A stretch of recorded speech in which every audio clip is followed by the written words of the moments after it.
Have you ever poured your heart into a text only to be met with radio silence, or maybe you thought things were going great, then suddenly, she's just gone? The truth is, texting has become its own language in the world of dating. And just like you wouldn't show up to a first date in your sweatpants, you can't expect to win her over with sloppy texting habits. In this video, we're diving deep into 5 texting mistakes that are silently sabotaging your chances with her. We're talking about the subtle signals you might be sending without even realizing it. The ones that make her put her phone down and walk away. Don't worry though, I'm not just going to leave you hanging.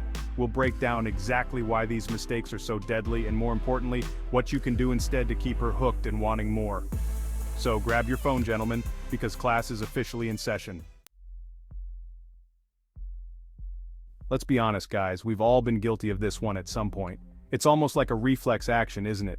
You're busy, distracted, or maybe just not in the mood to chat, and out comes the dreaded one-word reply. You know the drill. She sends a message and you fire back a quick "K cool," or my personal favorite, "nice." It's quick, it's easy, and it gets the job done, right? But have you ever stopped to think about what that one-word response actually conveys? Think about what message that sends. It's not just a word, it's a statement. It's saying, I don't have the time or the interest to engage with you right now. It's like a digital shrug, a way of saying I'm here but not really. It screams, I'm not really interested in what you have to say, or even worse, I'm putting in zero effort. And let's be real, no one wants to feel like they're talking to a wall. It's disheartening and can make the other person feel undervalued.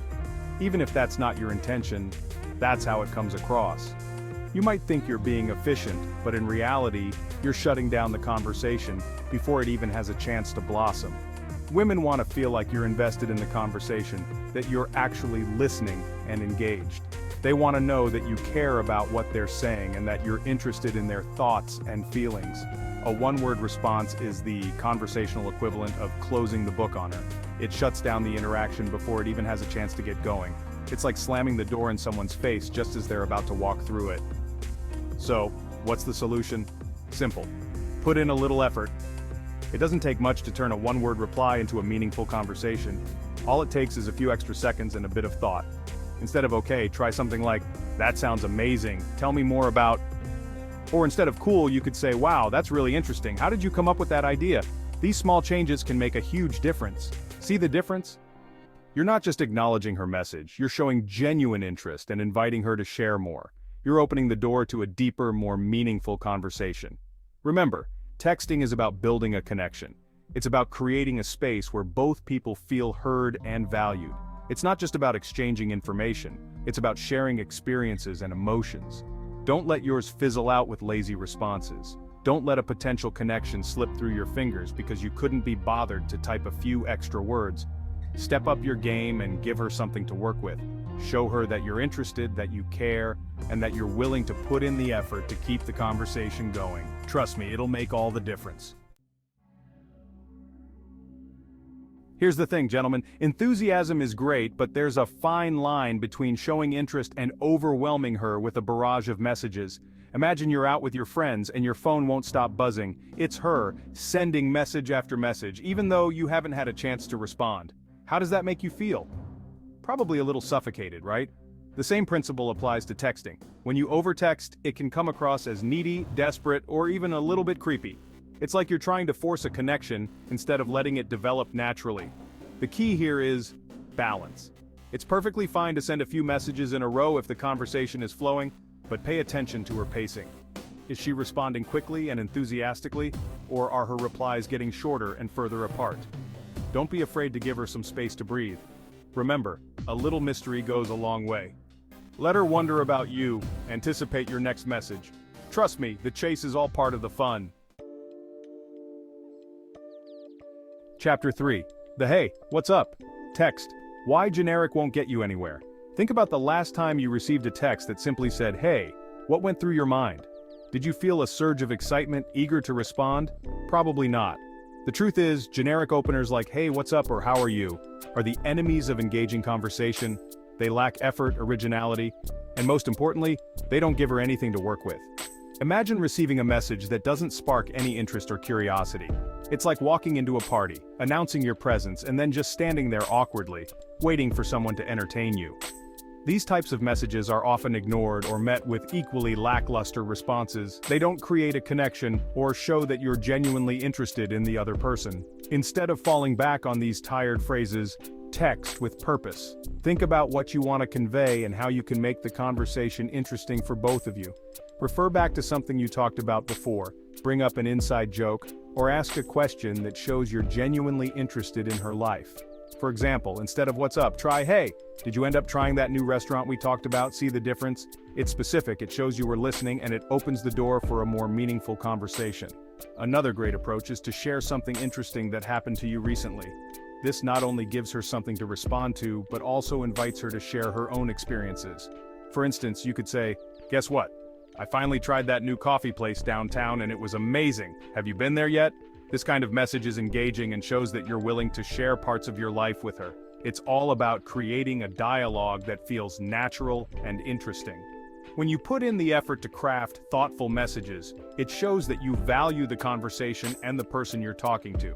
Remember, your goal is to stand out from the crowd, and that starts with sending texts that are as unique and engaging as she is. Don't be afraid to be creative and show your personality through your messages. The more effort you put into your texts, the more likely you are to build a genuine connection. So next time you're about to send a generic "Hey, what's up?" text, take a moment to think about how you can make it more interesting and personal. By doing this, you'll not only make the conversation more enjoyable, but also increase your chances of forming a meaningful relationship. So go ahead, put in that extra effort, and watch how it transforms your texting game.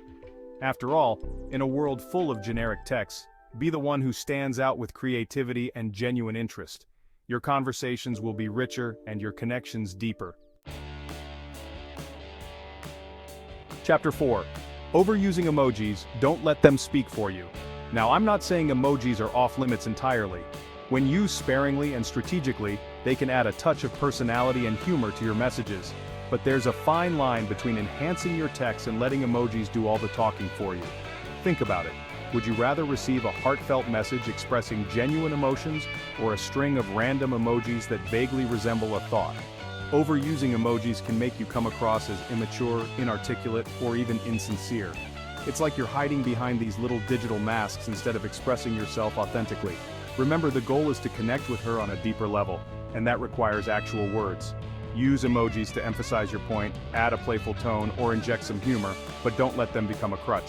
Let your words speak for themselves and let your personality shine through. Trust me, a well-crafted sentence will always be more impactful than a wall of emojis. Chapter 5. Double texting after no response, the art of patience.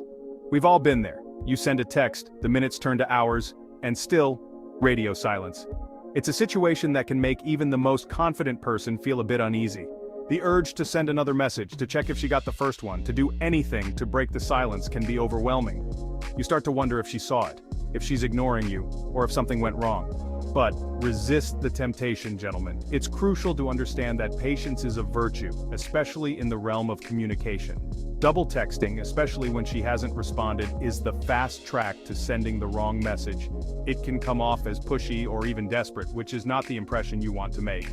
It screams insecurity, neediness, and a lack of respect for her time and space. These are qualities that can be off-putting and may push her further away.